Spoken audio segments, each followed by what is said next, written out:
Hello दोस्तों, केना छी अहाँ सब? अहाँ सबके स्वागत करै छी कर नया ब्लॉग में। चलू आइ के ब्लॉग में अहाँ सबके देखाबल जा रहल छी शाम के एकदम चटपटा नाश्ता, एकदम यूनिक नाश्ता। बहुत मजा आयत। हमर तऽ ई फेवरेट नाश्ता ये, अहूँ सबके आइ के बाद ई फेवरेट नाश्ता बनि जायत। तो देखियो पहले चिप्स लऽ लेब। जै गो आदमी छी ओहि हिसाबसँ चिप्स आ कुरकुरे लऽ लेब पर आदमीके हिसाबसँ। हमसब 3 आदमी छियै तऽ 3 गो कुरकुरे 3 गो चिप्स लऽ लेलियै। ठीक, ओहिके बाद आब ई टमाटर सॉस अगर पूरा पैकेटवला हैत तऽ ठीक यऽ, घरेमे हैत तहन ठीक यऽ, नहीं तऽ 1 रुपैआवला लऽ लेब। अब चिकन मसाला लऽ लेब। ठीक, आ ओहिके बाद अब घरेसँ मसाला भऽ जायत। आ मेन देखियौ ई जलजीरा, इएह जलजीरा लेब अहाँ सब, दोसर जलजीरा नहि लेब। ई जलजीरा एक नम्बर होइ छै। तऽ देखियौ एतेक सामान सब पहिले खरीद कऽ लऽ आयब, आओर तऽ घरेमे सब सामान सब रहै छै। तऽ चलू आगाँके प्रक्रिया आब शुरू करै छी। तऽ सबके पन्नीके फाड़ि कऽ सब कुरकुरे चिप्सके निकालि लेब। आइ काल्हि तऽ हवा भरल रहै छै, एहिमे चिप्स रहै नहि छै कुरकुरे सब। देखियौ कतबी भेलै ओतेक पैकेटमे, तऽ सबके फाड़ि कऽ निकालि लेब। ठीक, आब एकरा छोट छोट टुकड़ीमे देखियौ तोड़ि देबै। एनाही सेम छोट छोट, अइयोसँ छोट हुए, बुकनी नहीं हुए लेकिन छोट हुए तऽ छोट छोट टुकड़ीमे बढ़िआँसँ तोड़ि देबै, जतेक छोट भऽ सकै, खाली बुकनी नहीं हुए। ठीक, ओहिके बाद आब टमाटर प्याज सब काटि लेब। ठीक छै, 2 गो प्याज काटि लेब, 1 गो टमाटर काटि लेब। ओहिके बाद पहिले धो कऽ बढ़िआँसँ धो लेब प्याजके, आ सब सामान सब अगल बगलमे धऽ लेब। ठीक छै, किएकि जल्दी जल्दी देबऽ पड़त, किएकि मेहा तेहा जायत तऽ ओहिके किएक लोक रिस्क लेतै। तऽ देखियौ प्याज धऽ देलिए। ओहिके बाद आब टमाटर धऽ देबै। टमाटर 1 से 1.5 टमाटर लऽ लेब। छोट हैत तऽ 2 गो लऽ लेब, मीडियम हैत तऽ 1.5 गो लऽ लेब, पैघ हैत तऽ 1 गो टमाटर लऽ लेब। ठीक, एनाही अपन देख कऽ लऽ लेब। आ प्याज 2 गो डालि देबै। ठीक छै, आब एहिमे डालै छी अपना सब मसल्ला। ठीक, तऽ सबसँ पहिले जलजीरा फाड़ि कऽ डालि लेब। इएह जलजीरा देबै, दोसर जलजीरा नहि देबै।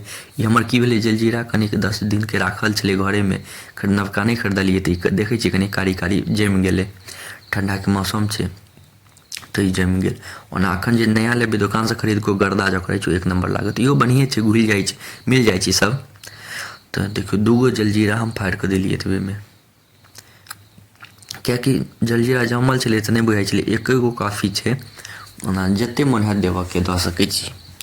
आ एहिमे एगो चीज याद राखब, नून नहि पड़ै छै। नून नहि गलतीसँ केओ गोटा दऽ देब, बहुत बेकार टेस्ट भऽ जायत। हमरा तऽ खासकर बहुत बेकार लागल टेस्ट, तऽ नून नहि देब अगर हमरा हिसाबसँ चलब तऽ। तब जलजीरा देलाके बाद आब फेर दोसर मसाला दऽ देबै एहिमे। आब चिकन मसाला डालि देबै। देखियौ एतेक हल्का चिकन मसाला, ज़्यादा नहीं, कनिके चिकन मसाला डालि देबै। ठीक, आब एहिमे की कहै छै ओकरा, लाल मिर्च पाउडर डालि देबै। इहो ज़्यादा नहीं, आधा चम्मचसँ कममे, जतेक अहाँ करू खा सकी, चटपटा एकदम खायब तऽ नीक लागत। ओहिके बाद ई टमाटर सॉस 1 रुपैआवला 3 गो डालि देबै। 3 गो आदमी मतलब 3 गो कुरकुरे 3 गो चिप्स यऽ ने, तऽ 3 गो पैकेट टमाटरके सॉस काफ़ी छै। 3 गो टमाटरके सॉसके पैकेट डालि देबै, काफ़ी छै, 1 नम्बर भऽ जायत। तऽ सबके फाड़ि कऽ बढ़िआँसँ निकालि लेब। अगर अहाँके पास अथिए हैत, पैकेट हैत बड़का घरेमे राखल, तहन तऽ नहि दिक्कत छै। तहन देख लिअ एहिमे कतेक देलिए, ओहि हिसाबसँ दऽ देबै, जे ज़्यादा नहीं मीठ भऽ जाए। ठीक, देखियौ हम 3 गो दऽ देलिए। अब ई के बढ़िआँसँ निचोड़ि कऽ पूरा निकालि लेबै। आ निकाललाके बाद आब सबके बढ़िआँसँ मिला देबै, जे कतहु भी मसल्ला मिलै नहीं, मतलब इकट्ठा नहीं रहे। आब एकरा बढ़िआँसँ मिला लेब, जे हर जे कुरकुरे चिप्स या सबमे कोनामे पकड़ा जाए। बहुत मस्त रेसिपी छै, अहाँ सब घरपर जरूर ट्राई करब, बड़ नीक लागत।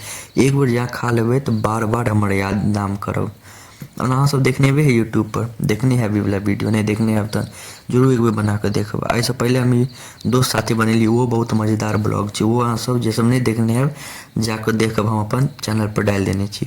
तऽ देखियौ एतेक बढ़िआँसँ मिला लेब। ठीक, एहनो खा सकै छी, एहनो बड़ नीक लागत, लेकिन आब एहिमे मुरही दऽ देबै तऽ आओर मजा आबि जायत, बहुत मजा आयत खायमे।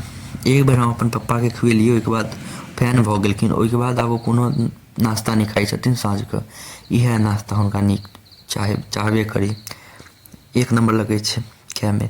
मुरही दऽ कऽ तऽ आओर मजा आयत खायमे। कनि नेबो रहत तऽ नेबोहो गाड़ि देबै, धनी पत्ता रहत ओहो डालि देबै, काँच मिरचाइ रहत इहो सब डालि देबै, तऽ खायमे नीके लगै छै ओसब। तऽ देखियौ एते वीडियो में पता चले कते मस्त लाग रहा है। तो मुँह में पानी आबि रहल है देखे के। खेबै तहन तो और मजा एते। बहुत मस्त बने छै। एक बेर अहाँ सब जरूर घर पर ट्राई करब। एक बेर अहाँ सब खाएब तो एते स्वादिष्ट बनत बता नहीं सकै छी अहाँ सबके।